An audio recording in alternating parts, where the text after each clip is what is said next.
I found out my wife was cheating on me with our neighbor, and when I said I was going to divorce her, she unalived our 2 kids. It has been 476 days since I confronted her about it. How do I know? Because every time I catch myself thinking about it, I tell myself, it's only been X days, maybe you won't think about it tomorrow. So, to go back to the beginning, I, 30M, had just taken on a new project and new responsibilities at work. I was working a lot of hours and was noticeably stressed. It was in May of 2015 that I noticed she, 29F, had added a password to her phone. When confronted about it, she told me it was because she was planning my Father's Day present and didn't want me to ruin the surprise. About a week later, she came to me and told me that she felt guilty keeping a big secret from me and said she was having our neighbor, 51M, a contractor, build a home office for me as my present. It struck me as odd because in our 6 years together, she has never said she felt guilty about anything and always insists that she never regrets anything in her life. Time goes on, her phone is still password protected, and things don't feel right. I see her using her phone and smiling to herself more and more often. However, when I ask her what she's doing, she says nothing and puts her phone away. So one morning, I wait for her to get in the shower and grab her phone before it requires the password. I go through her messages and find that she's texting the neighbor, "I'm all covered in frosting, you wanna lick it off?" There were no other messages to the neighbor, but I found out later that was because she had set up her phone to delete messages after a certain amount of time. I felt uncomfortable with it, but I knew she had a twisted sense of humor, and I thought she would never do anything to hurt me. More time goes by, and the neighbor is spending increasing amounts of time at our house, but the office is being completed at a slower pace. I can't help but worry that something isn't right, so I start checking her location using Google Timeline. It's at this point that I realize there are significant gaps in her GPS history because she was turning off her phone's GPS. Fast forward to July, and at this point, the paranoia is driving me nuts. So, I tell her that I need to install a new antivirus on her phone. While she has it unlocked for me, I install anti-theft software so I can remotely turn the GPS back on. I also set up AT&T Message Backup and Restore so I can read all of her text messages from that point on my computer. The next day, my mother asks to spend time with my 2 kids, so my wife drops them off with her and has the day to herself. I watch my wife's activity from work as she spends the day trying to meet up with a neighbor, but is unsuccessful because he's busy with another job site. That night, we get the kids back from my mom's house, and we go out to dinner with the neighbor, his girlfriend, and his son.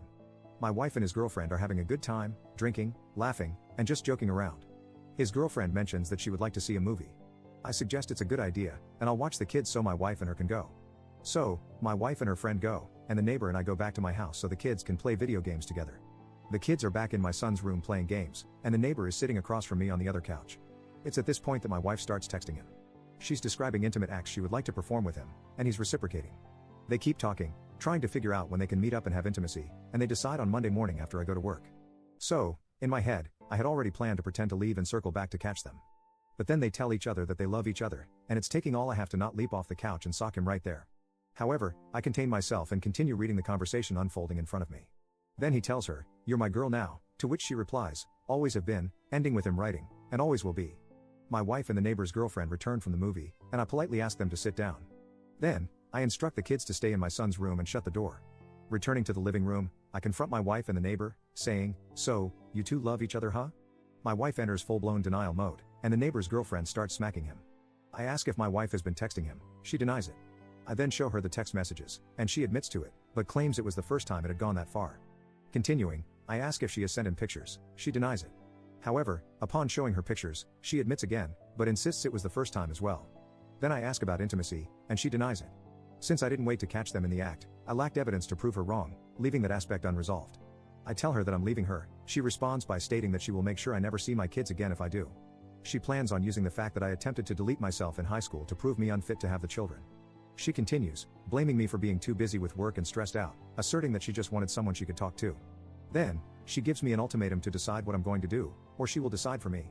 The neighbor's girlfriend starts defending the two of them, stating that it couldn't have been serious if they weren't having intimacy, and that my wife and I are too perfect together to let this break us up. The neighbors go home, and my wife and I argue for the rest of the night about what we are going to do. We go to bed separately, having not resolved anything. We keep going back and forth on the subject all weekend and finally settle on separating temporarily while we figure out what we want. I'm going to stay in the house, and she's going to take the kids and go to her mom's house. On that Monday, I go to work and receive a text from her in the middle of a meeting with my bosses, stating that she had explained things to our kids, but they were upset, and I need to explain it to them as well. I get home from work to find my kids crying.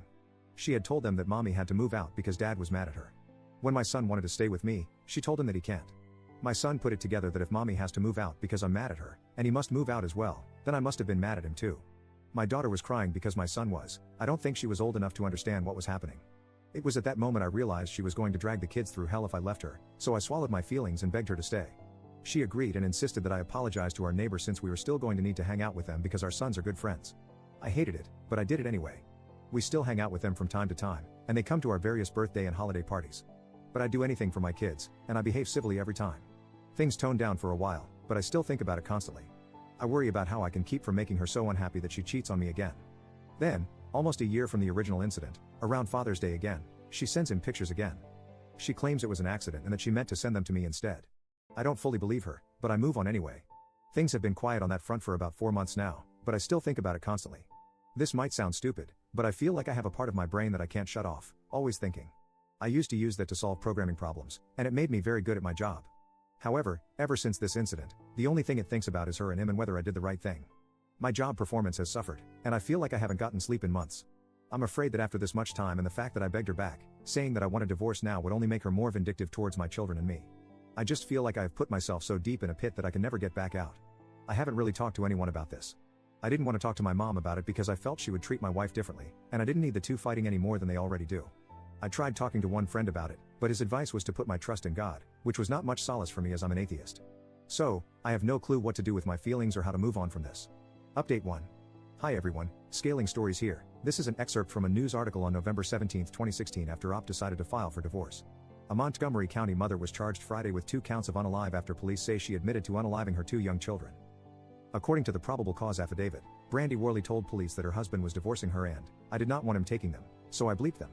I just wanted to unalive with them. She told the 911 operator, I just bleeped myself and unalived my 2 children. She also admitted to unaliving them to a sheriff's deputy on the scene, according to Montgomery County Sheriff Mark Castile. Update 2. I guess the first question to answer is how am I doing, and to that, I would say I'm doing well. I have bad days, but I think that's to be expected. It's just important that I, or anyone going through something, continue to use the support of friends and family, as well as good coping skills, to not let myself be completely defeated on those bad days. I won't lie, I struggle to get back to where I am. For some time, I refused to sleep because of a combination of fear of what I would wake up to and nightmares about that night. For a while, I drank to sleep, but my family loved me enough to take it from me before it became a damaging and permanent habit.